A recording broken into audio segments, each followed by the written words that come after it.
La fuerza no se improvisa. Detrás de estas imágenes hay muchas horas de trabajo y de instrucción.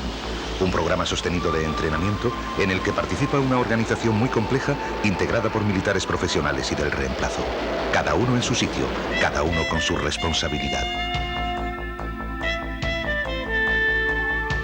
El servicio militar dura ahora 9 meses en los 3 ejércitos y se realiza en un destino adecuado a las características personales y a las preferencias de los jóvenes. Los soldados y marineros tienen el mismo horario que sus cuadros de mando. Pueden dormir fuera del cuartel si lo desean. Son dueños de su tiempo libre y reciben gratificaciones en razón de la responsabilidad, la especial preparación, la dificultad de los cometidos que realizan y de la distancia a su residencia habitual. Los soldados pueden participar de forma libre en las actividades formativas y de ocio que se organizan fuera de la jornada habitual de trabajo. También pueden entrar y salir de los recintos militares con su propia ropa de paisano. Hoy, sus derechos y deberes están garantizados por la ley.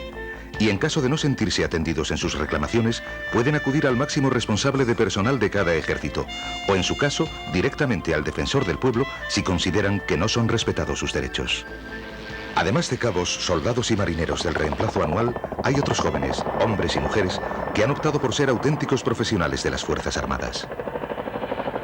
A mí siempre me ha gustado esto, la Guardia Civil. Llevo ya un año aquí y ahora salgo por unas 100.000 pesetas al mes. Reciben formación, un sueldo que va aumentando con los años de servicio y pueden hacer carrera en los ejércitos o, si lo prefieren, volver al mundo laboral civil con una experiencia y una titulación que les será muy necesaria. Son las fuerzas profesionales.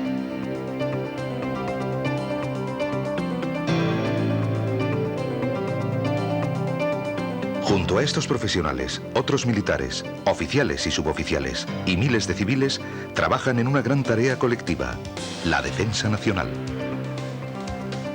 Nuestro sistema de defensa garantiza la seguridad necesaria para que la vida económica, social y cultural de los españoles pueda desarrollarse en paz. También prevé la intervención de los ejércitos en misiones lejanas a nuestras fronteras para velar por los intereses nacionales y para colaborar en las tareas necesarias para hacer cumplir el derecho internacional, impedir o detener la guerra, realizar labores de socorro humanitario a los más necesitados y hacer respetar los derechos humanos.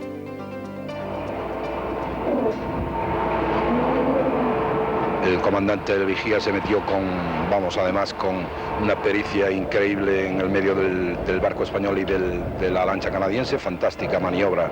Son fabulosos y además, aparte de eso, oye, es que a nosotros, mientras están ellos al lado, no pasa nada. Las ideas no se improvisan. Necesitan tiempo de maduración, de reflexión, de someterse a la discusión de los expertos y técnicos, al análisis de los responsables políticos, al debate en el Parlamento y a los correspondientes procesos de planificación de la defensa nacional.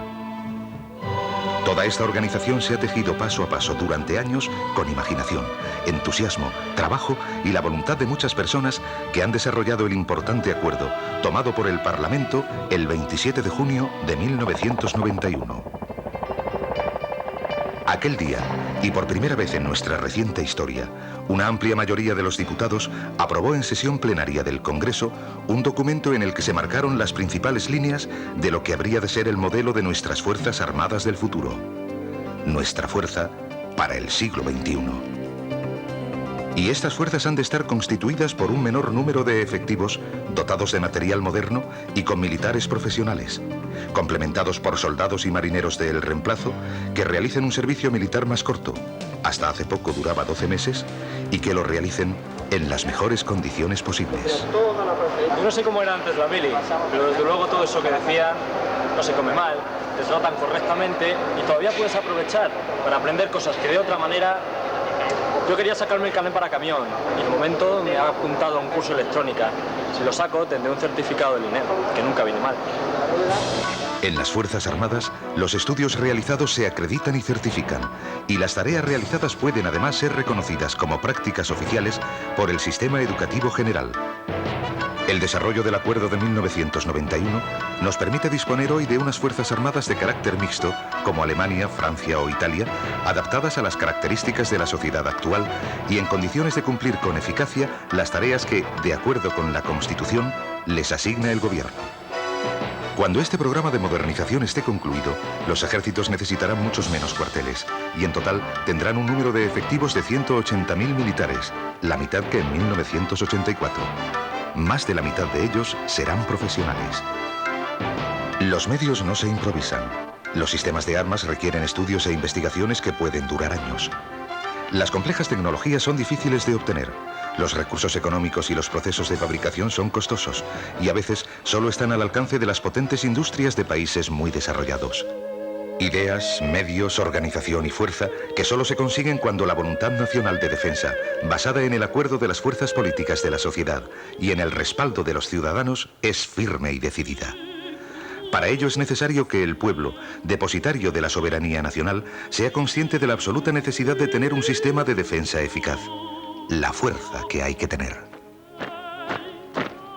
Porque, aunque hoy el mundo ya no sea el mismo de los últimos años, aunque hayan desaparecido el Pacto de Varsovia, la Guerra Fría, la carrera de armamentos, la guerra de las galaxias y el equilibrio del terror, el papel de los ejércitos sigue siendo fundamental. Porque los conflictos, aunque de forma muy localizada y repartidos por diferentes zonas del globo, siguen siendo un azote para millones de personas. Irak, Chechenia, la antigua Yugoslavia, Ruanda, Somalia. Son solo parte de una larga lista de nombres que cada día nos recuerdan que aún estamos lejos de poder decir que vivimos en un mundo en paz. Hoy ya nada es como antes. Estados Unidos y Rusia ya no se miran de forma desafiante. Ya no hay dos bloques militarmente poderosos. El mundo entero sigue con atención cuanto ocurre en Rusia y en las repúblicas de la antigua Unión Soviética. Sigue la evolución de la nueva política exterior de los Estados Unidos, que ahora estrecha lazos con los que antes eran sus enemigos, países satélites de Moscú, mientras su presencia en la vieja Europa es cada vez menor. Los modernos sistemas de transporte y comunicación han hecho del mundo un único escenario, una aldea global en la que los problemas no tienen fronteras. Ningún país es ajeno al destino de los demás. No se puede bajar la guardia. Y en este nuevo orden mundial, superada una larga etapa de aislamiento internacional, España ocupa hoy en el mundo el lugar y el papel que por su historia y capacidad le corresponden. Con las estrellas de la Unión Europea, con la estrella de 4 puntas de la OTAN o llevando el casco azul de las fuerzas que operan bajo mandato de las Naciones Unidas, los soldados españoles trabajan con los de otros ejércitos de países democráticos para garantizar el cumplimiento del derecho internacional y velar por la seguridad colectiva. España ha empeñado su prestigio como nación en la búsqueda de soluciones pacíficas a los conflictos y en la cooperación entre las naciones como mejor camino para evitar los enfrentamientos y la guerra. Pero además de compartir su seguridad con las demás naciones occidentales, España necesita garantizar su propia seguridad y defensa ante unos riesgos que no comparten sus aliados. Todo ello ha exigido un considerable esfuerzo de modernización de nuestras Fuerzas Armadas para que puedan atender 3 objetivos considerados básicos: defender el propio territorio, la población y los intereses nacionales en el mundo. Cumplir los compromisos internacionales como miembro de la OTAN y la Unión Europea Occidental. Y participar en las tareas humanitarias de las Naciones Unidas. Esa gente inocente que sigue, sin saber dónde ir. Y aquí el padre nos dejó, luego vosotros nos habéis dado el avión maravilloso. Un avión que es una experiencia también, porque ese pequeño avión y este viaje no sabíamos dónde íbamos a ir.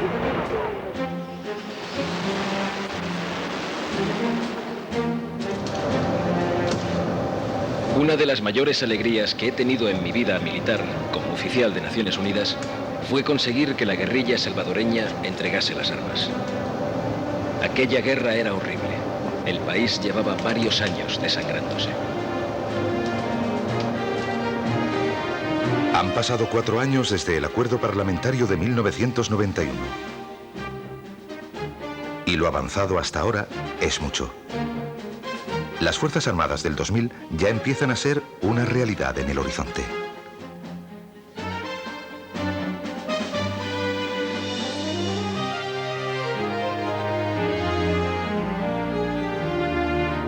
aunque algunos, los menos, preferirían otro modelo distinto de ejércitos o incluso que no hubiera servicio militar, la realidad se impone.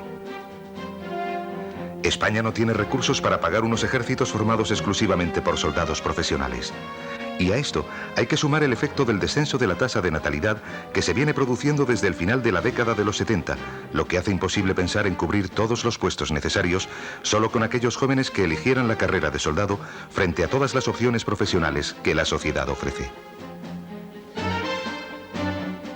Por todo ello, el modelo mixto de Fuerzas Armadas, elegido y aprobado por el Parlamento, es hoy no solo el más apropiado, sino también el único posible para garantizar la operatividad y eficacia requeridas y la participación y el compromiso de todos los españoles en los asuntos que conciernen a la seguridad colectiva y en la defensa de los intereses nacionales en el mundo.